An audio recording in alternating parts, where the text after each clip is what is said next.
안녕하십니까. 변호사 김종수의 알고리즘 시간입니다. 인트로도 아깝습니다. 바로 본론으로 들어가겠습니다. 오늘은 그 지역주택조합 준조합원의 문제에 대해서 한번 알아보도록 하겠습니다. 준조합원이란 개념은 사실 정의된 용어는 아닙니다. 이러한 어떤 분류가 생겼기 때문에 통칭하여 부르는 어떤 용어인데요. 어쨌든 어떤 법정화된 용어는 아니라는 점.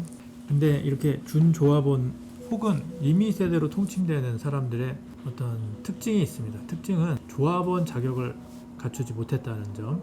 그리고 두 번째는 그럼에도 실제적으로는 조합원과 같은 금융적 혹은 금전적 부담을 지고 아파트를 취득하고자 하는 지위 또는 의사나 의도가 있다는 점입니다. 이런 정의는 사실은 제 개인적으로 파악한 특징이기 때문에 학술적인 얘기는 아니라는 점 참고해 주시기 바라고요. 이러한 그 준조합원의 지위에 대해서 조금 더 상세하게 알아보겠습니다. 일단 지역주택조합에서 조합원의 자격이라는 것은 법률에 명백히 규정이 되어 있는 내용이죠.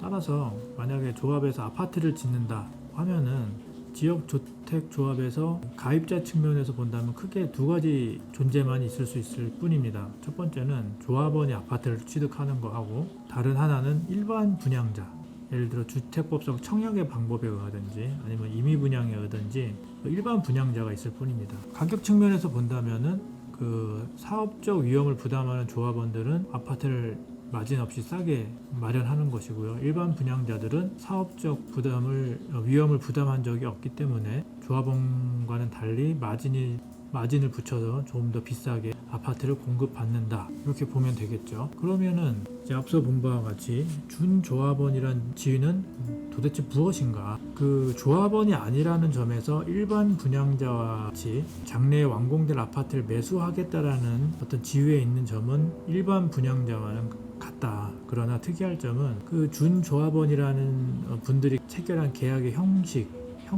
가입 시기, 혹은 납입하거나 납입할 대금, 이런 것들을 보면은 조합원 모집 시기에 조합원과 같이 혹은 유사한 부담을 지고 아파트를 취득하고자 하는 사람들이라는 비교적 공통되는 특징이 있습니다.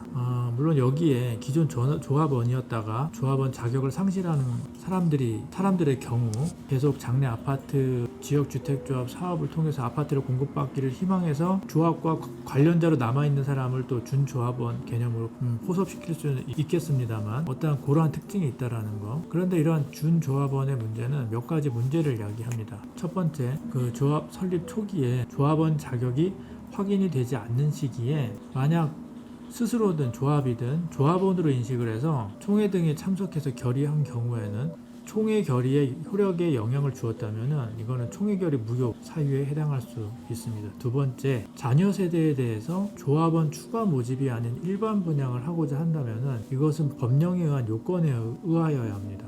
따라서 준조합원의 계약 체결이 형태와 방식에 있어서 항상 흠결이 존재할 수밖에 없다. 그리고 세 번째, 앞서와 연동되는 얘기지만 준조합원의 발생은 거의 대부분 조합 이번의 배임 행위로 이루어지거나 이와 연계될 수 있다는 것입니다. 네 번째, 준조합원의 탈퇴. 물론 계약의 해제라고 부르는 게 더 적절하지만 준조합원의 탈퇴 국면에서 과연 조합 규약이 모두 적용될 수 있는 것인가 라는 것도 문제가 됩니다. 이 말은 즉슨 탈퇴 국면의 소송에서 일반 조합원의 탈퇴하는 소송의 내용이 달라질 수 있다라는 의미입니다. 아무튼 이렇게 간략하게 지역주택조합에 있어서 준조합원의 문제에 대해서 간략히 살펴보았고요. 다음 편에는 준조합원 중에 추가 조합원 모집 단계에서 발생할 수 있는 준조합원의 유형을 살펴보고 시간이 된다면 이런 준조합원과 관련된 소송의 실제례를 한번 보면서 좀 더 자세하게 설명을 드리도록 하겠습니다. 오늘은 여기까지.